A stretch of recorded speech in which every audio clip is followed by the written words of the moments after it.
Tiga poros politik meramaikan Pilkada DKI Jakarta. Poros terakhir yaitu Gerindra PKS terbentuk beberapa jam sebelum pendaftaran pasangan calon ditutup di KPUD Jakarta.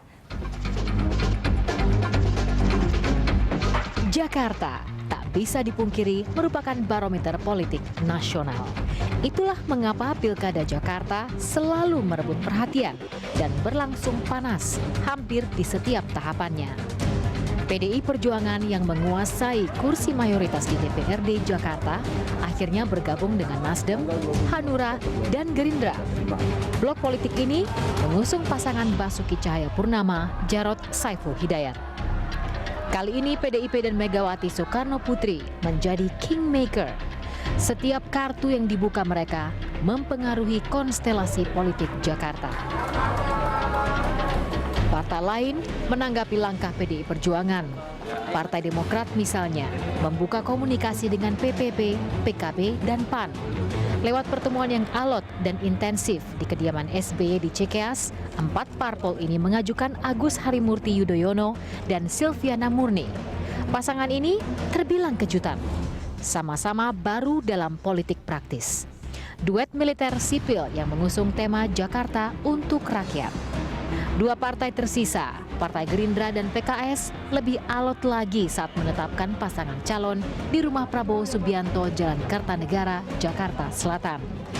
Setelah hampir 2 hari berjibaku, akhirnya mereka menetapkan Anies Baswedan dan Sandiaga Uno sebagai pasangan yang maju di Pilkada Jakarta tahun 2017. Ya, dua poros penantang Ahok itulah topik yang kami angkat dalam The Headlines kali ini. Dan untuk membahasnya, kami telah mengundang Yunarto Wijaya, Direktur Eksekutif dari Carta Politika. Lalu ada Samsudin Haris, peneliti senior dari LIPI. Di sebelah kiri saya ada Don Bosco Selamun, pemimpin redaksi Berita 1 News Channel, serta Bambang Harimurti, wartawan senior dari Tempo. Bapak-bapak, terima kasih sudah hadir di The Headline. Sesudah sempat turun, naik lagi, ini kata Pak SBY, pilkada rasa pilpres. Iya, sangat menarik. Dan saya rasa saya setuju dengan pernyataan Pak SBY ini pilkada rasa pilpres. Coba bayangkan ini rasa pilpres 2014 antara Teguh Umar dan Hambalang atau Jokowi dan Prabowo. Tapi kan tetap di belakangnya ada Ibu Mega. Lalu rasa pilpres 2004 antara Teguh Umar dan Cikeas. Itu antara Ibu Mega dan Pak SBY pada waktu itu, dan digabung itu jadi satu, jadi tiga. Jadi kira-kira jadi tiga. Kalau dilihat pertempurannya begini, rivalitas pilkada DKI itu sangat menarik. Tetapi belum tentu menentukan hasil akhir. Oh, kenapa? Hasil akhirnya bisa. Nanti Mas Yunarto dan kawan-kawan mungkin bisa bicara. Tapi memang kalau dilihat koalisi-koalisinya ini memang kerja keras di hari-hari terakhir, Mas BAM. Iya, dan saya sih melihat ada sesuatu yang menarik ya, bahwa pertama semua calon ini tidak ada satupun yang sebetulnya boleh bilang kader partai. Betul. Ya kan, karena ternyata tidak ada kader partai yang layak dijual. Sehingga harus mencari orang di luar kan partai. Jarod dari partai, Sandi Jarod juga Jarod tuh wakil tapi ya, wakil. Orang praktis ketika ngomong Ahok Jarodnya hampir tidak di-mention. Nah, kita lihat adalah figurnya Pak Ahok, figurnya Anies, dan figurnya Agus Harimurti. Semuanya bukan orang kader bukan partai. Orang yang aktif di partai. Bahkan di keluarga SBY pun sebenarnya kader partainya kan adiknya, tapi yang maju kakaknya, ya kan? Jadi ada apa nih? Ada semacam ketidakpercayaan pada kader partai, dan menurut saya ini bukan cuma di Indonesia. Kalau kita lihat apa yang terjadi di Filipina dengan Duterte, apa yang terjadi di Inggris, apa yang terjadi di Amerika dengan Trump, memang kelihatannya ada kelompok massa menengah bawah yang kehilangan kepercayaan dengan ruling elite ya, pada ruling elite. Nah, ini mungkin gejala yang lain lagi yang harus, ya ini Prof kita lah yang ahlinya. Saya boleh ke Prof Samsudin dulu soalnya. Iya. Ketidakpercayaan pada partai atau memang sulit mencari penantang Ahok? Ya, dua-duanya. Sebab bagaimanapun partai ini kan tidak melakukan apapun menjelang pemilu, menjelang pilkada itu langsung panik gitu. Nah, selama di antara dua pilkada, dua pemilu itu pada umumnya tidur panjang. Tidak ada upaya melakukan seleksi yang katakanlah menghasilkan pemimpin yang akuntabel, yang amanah, bertanggung jawab. Jadi talent scouting-nya nggak jalan gitu ya? Betul, tidak ada kaderisasi. Sehingga setiap menjelang pilkada panik semua. Makanya yang muncul adalah fenomena Pak Ahok, kemudian Pak Anies, kemudian Mas Agus itu. Muncul 3 nama, saya pikir betul persoalan klasik bahwa kaderisasi regenerasi tidak berjalan. Tapi lebih daripada itu, ini bisa juga dispekulasikan bahwa Pilkada DKI ini berhasil memancing syahwat politik. Bukan sekedar aktor-aktor pelaku yang berurusan dengan DKI, tapi jauh lebih besar daripada itu. Sehingga kemudian ada orang yang mengatakan ya, seperti kata Bang Don tadi, ini pertarungan antara Mega, SBY dengan Prabowo, dan orang bertanya-tanya kemudian apakah Jokowi jelas ada di satu posisi atau akan bersikap netral, dan yang sedang mendaftar di KPU itu adalah para petugas dari tokoh-tokoh tadi begitu. Ada yang mengatakan Para petugas atau pionnya. ya, artinya apa? Memang ini berkaca dari Pilkada 2012. Saya pikir pengalaman empiris dari tokoh-tokoh atau bangsawan politik ini yang melihat hasil dari Pilkada DKI ternyata kemudian bukan saja berpengaruh, tapi linier dengan hasil yang terjadi pada Pileg dan Pilpres.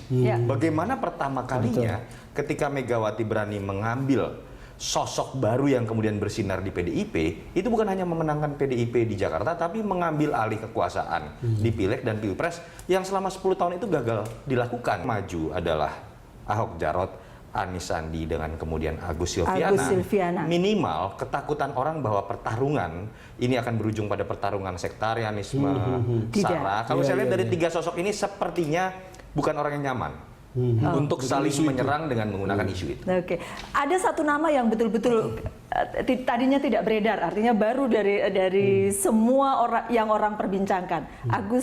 Agus Harimurti ya, bukan Agus Harimurti. Bukan Agus Bambang. Yang ini calon astronot, yang sana tentara. Iya. Jadi ini bukan bapaknya calon gubernur, bapaknya calon gubernur Pak SBY begitu ya. Ada soundbite-nya Pak Syarifudin Hasan. Ya. Survei itu 2 bulan yang lalu dan baru kemarin ternyata dia masuk 5 besar. Dia memang peringkat 5, tapi jaraknya 5 besar. Tetapi pandangannya, analisanya adalah Mas Agus itu kan tidak melakukan kegiatan apapun, ya kan? Sementara yang di atasnya itu melakukan kegiatan yang sudah cukup lama, bahkan ada lebih dari 1 tahun. Nah dari situ kita dapat melihat bahwa sebenarnya elektabilitasnya cukup bagus. Urutan kelima kalau melihat dari survei internalnya Demokrat, begitu kata Pak Syarif Hasan. Jadi punya kans karena tidak bekerja apa-apa sudah ada di urutan kelima. Saya nggak tahu ya, tetapi mungkin Mas Yunarto bisa jelaskan karena kita juga tidak tahu surveinya itu dari mana, mungkin survei lembaga internal. Tetapi memang masuknya Agus ini sangat mengejutkan, walaupun hari ini misalnya ada sebuah analisa yang mengatasnamakan atau mungkin dibuat oleh Marzuki Ali mengatakan bahwa SBY itu adalah ahli strategi sampai kemudian Agus dimajukan. Tapi pertanyaannya kan sebetulnya sederhana untuk saya.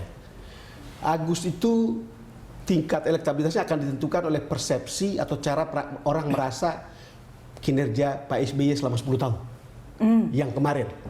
Kalau orang melihat itu positif, bagus. Tetapi kan ada juga anggapan 10 tahun SBY dan 2 tahun Jokowi itu orang sudah rasa bahwa itu berbeda.